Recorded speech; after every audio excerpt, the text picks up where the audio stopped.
नमस्कार, मी शनाया.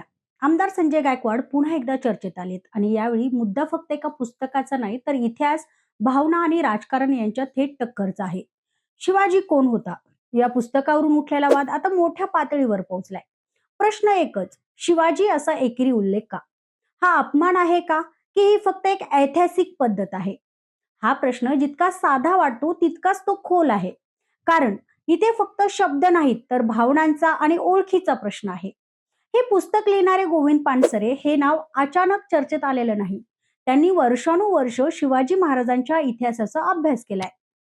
ग्रामीण भागात जाऊन त्यांनी लोकांशी संवाद साधलाय, व्याख्याने दिलीत आणि त्या अनुभवातनं हे पुस्तक तयार करण्यात आलंय. म्हणजेच ही फक्त मते नाहीत, तर ती अभ्यासावर आधारित मांडणी देखील आहे. आणि त्या मांडणीचा सर्वात मोठा मुद्दा म्हणजे एकेरी उल्लेख. पानसरे यांची भूमिका खूप स्पष्ट होती. इतिहास लिहिताना एक ठराविक भाषा आणि परंपरा असते. त्या परंपरेनुसार व्यक्तींचा उल्लेख एकेरी केला जातो. आपण इतिहासाच्या पुस्तकात वाचतो, अशोकाने हे केलं, चंद्रगुप्ताने ते केलं, हर्षवर्धनने राज्य केलं. कुठेही महाराज किंवा साहेब अशी बिरुद वापरली जात नाहीत. कारण इतिहास हा भावनिक नव्हे, तर विश्लेषणात्मक पद्धतीने लिहिला जातो. त्यामुळं शिवाजी असा उल्लेख हा अपमान नसून इतिहासाच्या भाषेचा एक भागच आहे. पण पानसरे इथेच थांबत नाहीत. ते एक वेगळीच आणि भावनिक बाजू देखील मांडतात. ती म्हणजे ज्यांच्यावर आपण जास्त प्रेम करतो त्यांच्याशी आपण औपचारिक भाषा वापरत नाहीत. आपण आपल्या आईला आई म्हणतो, आई साहेब नाही. आपल्या भावाला आपण भाऊ म्हणतो, भाऊजी नाही. कारण त्या नात्यात औपचारिकतापेक्षा आपलेपणा जास्त असतो. आणि त्याच तत्वावर अनेकांना शिवाजी हा शब्द अपमानाचा वाटत नाही. उलट तो जवळीक दाखवतो. ग्रामीण भागात तर ही भावना आणखीन तीव्र आहे. अनेकांसाठी छत्रपती शिवाजी महाराज हे फक्त इतिहासातील राजा नाहीत, ते आपल्या दुःखात सहभागी होणारे, अन्यायाविरुद्ध उभे राहणारे आणि स्वराज्य देणारे आपला माणूस आहे. त्यामुळे शिवाजी हा शब्द त्यांच्या तोंडून येतो तो आदरानेच, औपचारिकतेशिवाय.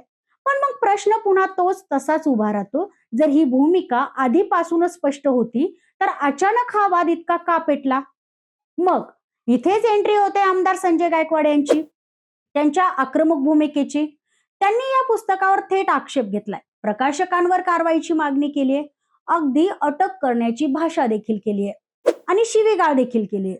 आणि या वादाला एक वेगळंच वळण दिलं. मरणोत्तर गुन्हा दाखल करण्याची मागणी ही तर या वादाची तीव्रता आणखीन वाढवणारी ठरली.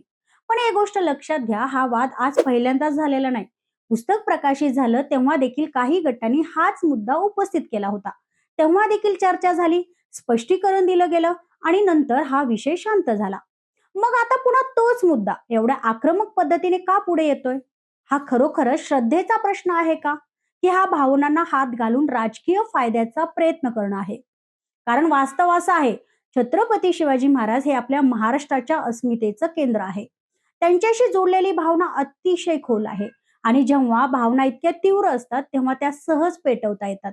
आणि जिथे भावना पेटतात तिथे राजकारणाची एंट्री होतेच. इतिहासकार काय सांगतात ते स्पष्टपणे म्हणतात, की एकेरी उल्लेख हा अपमान नसतो, तो एक शास्त्रीय पद्धत आहे. आपण राम, कृष्ण, अशोक, राणा प्रताप सगळ्यांचा उल्लेख हा एकेरी करतो. पण त्यामुळे त्यांचा आदर कमी होत नाही. मग शिवाजी असं म्हटलं तर तोच निकष का बदलतो? इथेच हा वाद फक्त भाषेचा राहत नाही, तो ओळखीचा, भावनेचा आणि राजकीय समीकरणांचा बनतो. एका बाजूला आहे अभ्यासपूर्ण, ऐतिहासिक आणि भावनिक मांडणी गोविंद पानसरे यांची, तर दुसऱ्या बाजूला आहे आक्रमक विरोध आणि या कारवाईची मागणी, ती म्हणजे संजय गायकवाड यांची. आता प्रश्न तुमच्या समोर आहे, वाद खरंच शिवाजी या शब्दावर आहे का, की त्या शब्दाच्या आडून सुरू आहे एक वेगळाच खेळ? शिवाजी महाराजांचा आदर आपण कसा करतो हे शब्द ठरवतात की आपली कृती? इतिहास समजून घेणं महत्वाचं आहे का, की भावना पेटवणं? आणि सगळ्यात महत्वाचं, आपण खरंच विचार करतोय का, की फक्त प्रतिक्रिया देतोय? निर्णय तुमचा आहे. हा व्हिडिओ आवडल्यास लाईक करा, शेअर करा आणि सबस्क्राईब करायला विसरू नका. धन्यवाद.